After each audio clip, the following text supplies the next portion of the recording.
Hello, brothers and sisters. It's one of those, as I found my job was the accountant, the more I found that a lot of what I was talking about from the beginning kind of makes sense. So, again, it was probably about the blood moons in 2015 where I was taken, and I was told, time to reconcile. So I went to seminary, and I started basically reconciling everything. And the problem that I had with my eschatology was that I was taught that we should look for the Catholic Church to be the Antichrist, and that the world would be destroyed, and that, everything was based on a Roman Catholic harlot upon the beast in Revelation 16, and that was the end of it all. But I encountered some problems. I didn't see the strength in the Catholic Church. I didn't understand how this would all play out. I didn't understand the Third Temple. It didn't seem like a worldwide destruction to me. Never logically made sense. So when I went to college, I guess it was twofold. I did management and economics, focused on finance, and then I did econ, focused on international econ.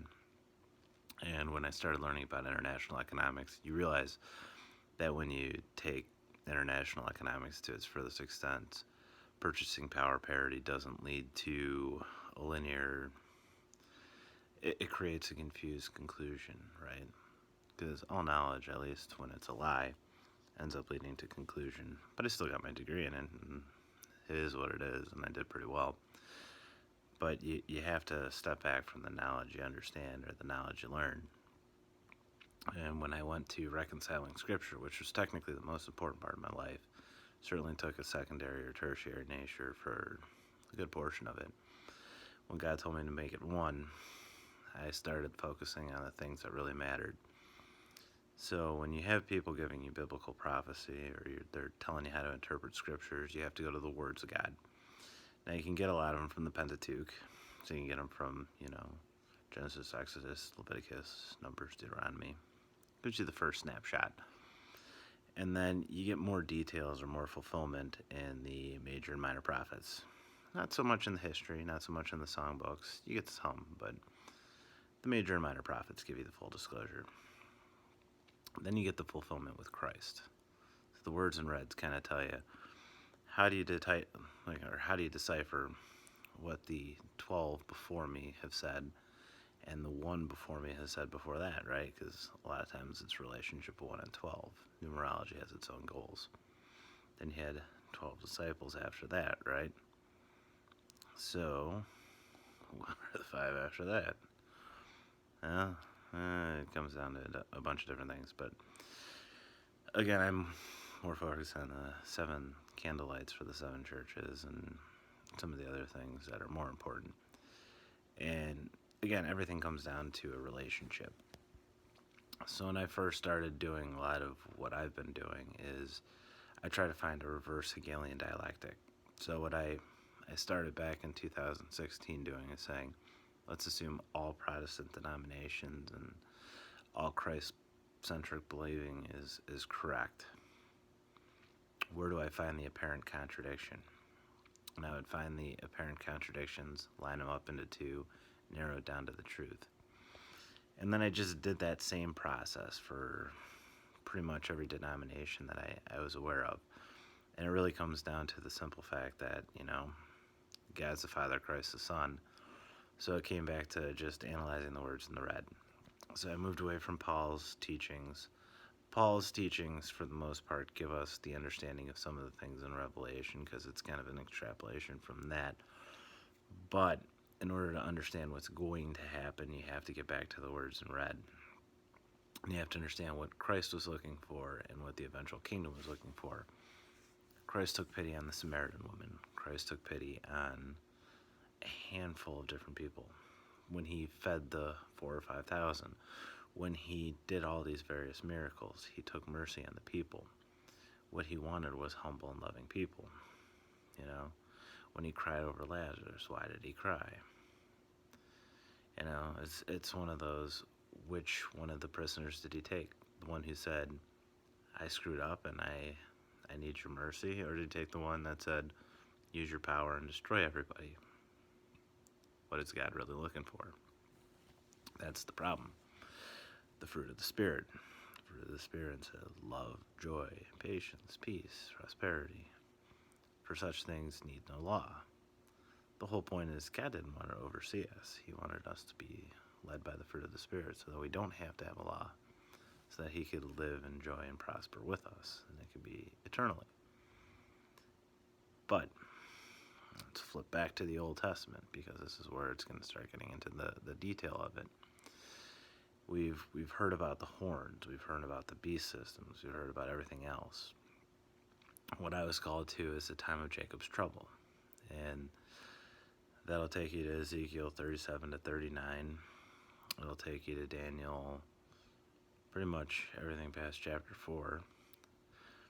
And then you'll pretty much get, we got Jeremiah, we got Jeremiah 37 to 39, Ezekiel 37 to 39, no, Jeremiah would be 27 to 29, because in 30 they talk about the fulfillment of the millennial covenant. So, in any case, a lot of times it's a lot of numbers, it's a lot of passages, it's a lot of verses. I have to step back.